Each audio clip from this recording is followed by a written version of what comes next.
everyone, welcome to your second royal reading today here at MadWorldTarot. We are in Scorpio season and I'm looking at two Scorpios today in the royal family. Of course, King Charles' birthday, so I've just done a birthday reading for him.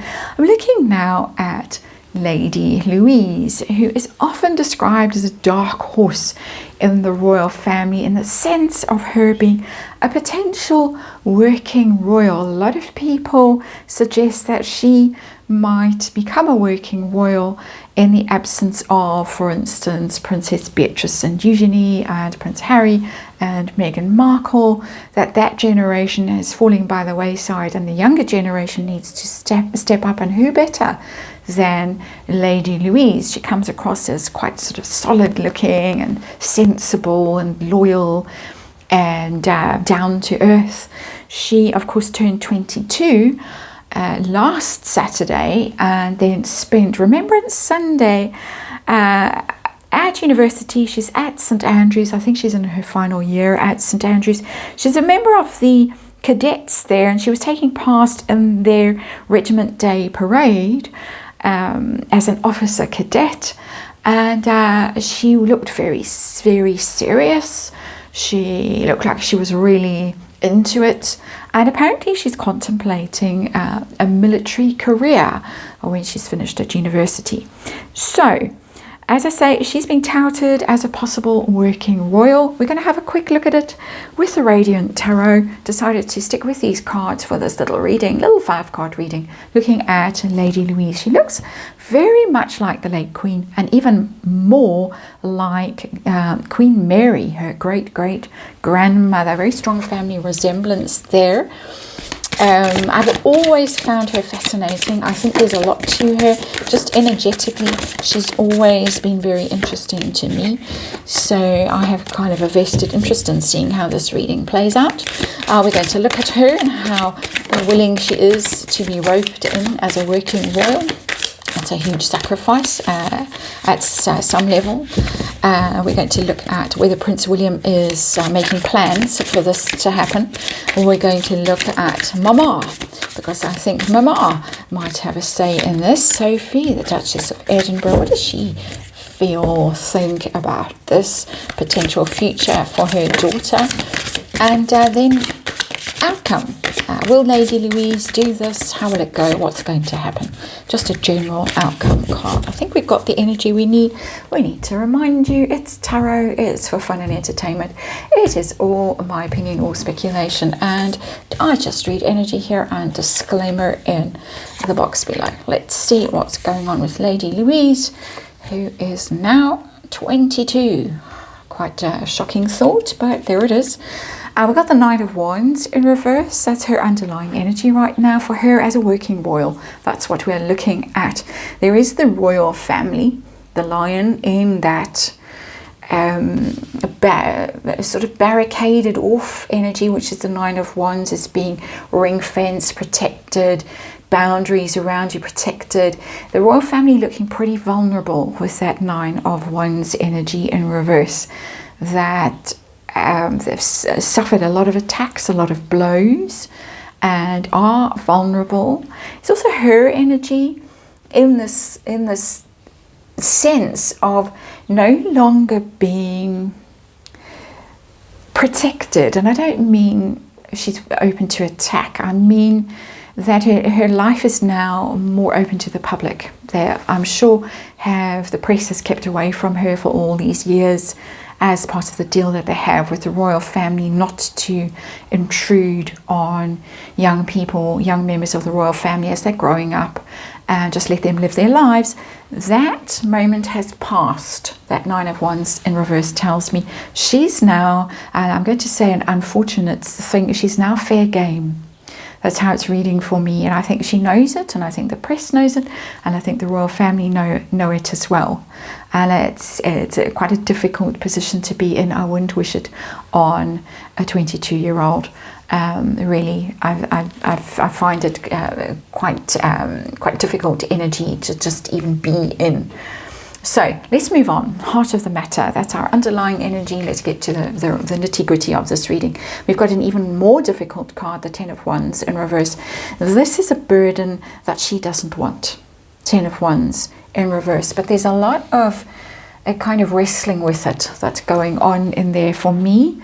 And again, I would say it's all of their energies, not just hers. It would be the King's, it would be Prince William's, it would be Sophie's energy, it would be Prince Edward's energy as well, of the sense of this is a terrible burden, this is a huge ask of a 22-year-old.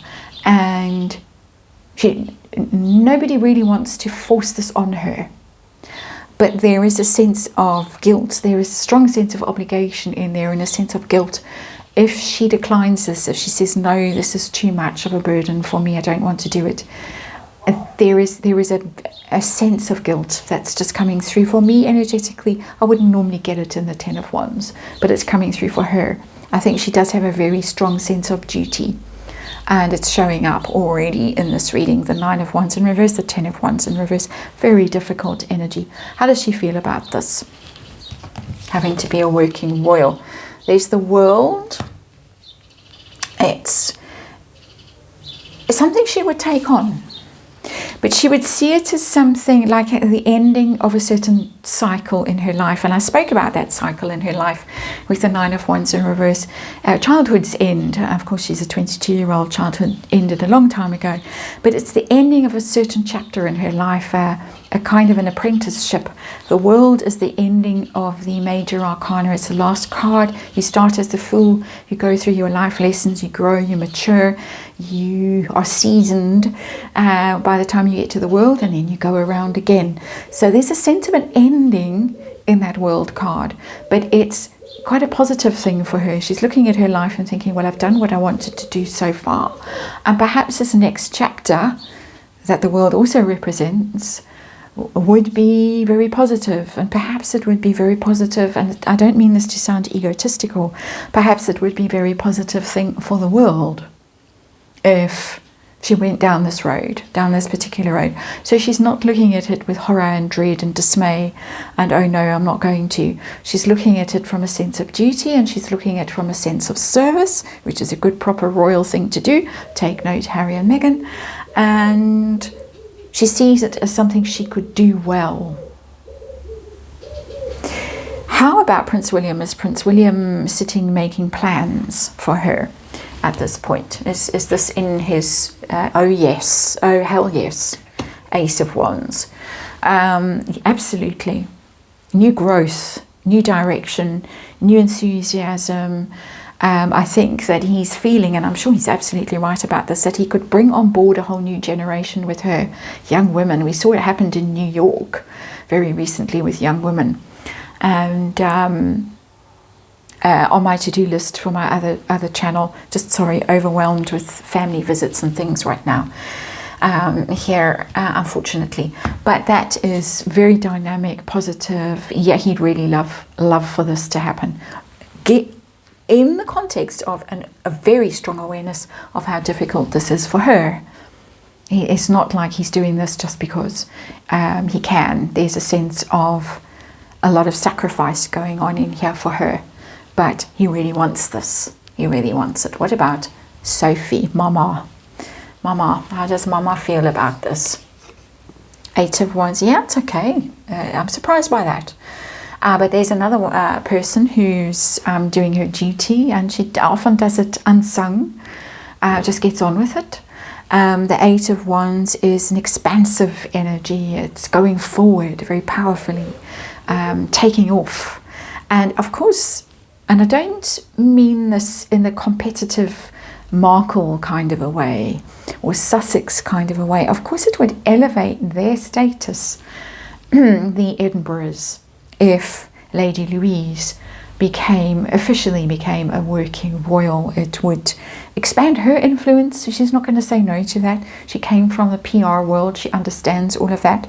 Eight of Wands is communication, is progress. It's a very strong forward movement. It's getting out a message. She's very much a campaigner for women's rights. She travels to some very difficult parts of the world, very often without much attention from the British media, from the British public. This message, there's a sun at the heart of this message, the same sun that's here in Prince William's Ace of Wands. This sun is burning much brighter. She would support it. She would support it. So, final question, outcome. Let's just say outcome for Lady Louise. What's going to happen? The door is open.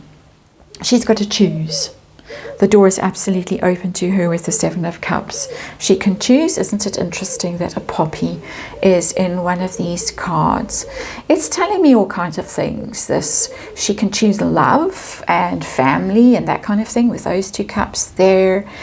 She can choose a quiet life of not doing too much. There are various things that she can choose. The more toxic paths, with that very poisonous looking mushroom or toadstool there. But there's the poppy, and the poppy is the first thing I saw when I opened this card.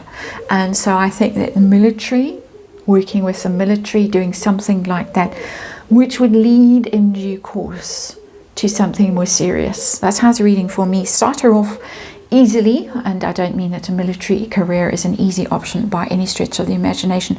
Start her off easily in the sense of don't make her do the ribbon cutting and all of that kind of stuff. Let her have her life, Seven of Cups, but let her life be in the direction of service. And then in the fullness of time, when they need her, she's ready, she's primed and she's ready. The public is familiar with her, she's been eased into it, and possibilities are endless for her. So it started off difficult, this reading. I thought, oh no, here we go again, we're going to get another awful reading. But it's turned out to be quite positive. And also for me as an energy reader doing this, and particularly this last card, quite emotional, but good emotions for the most part. So that's the reading. Belated happy birthday to Lady Louise, and good luck with whatever life choices you make. That's the reading from me. See you again tomorrow.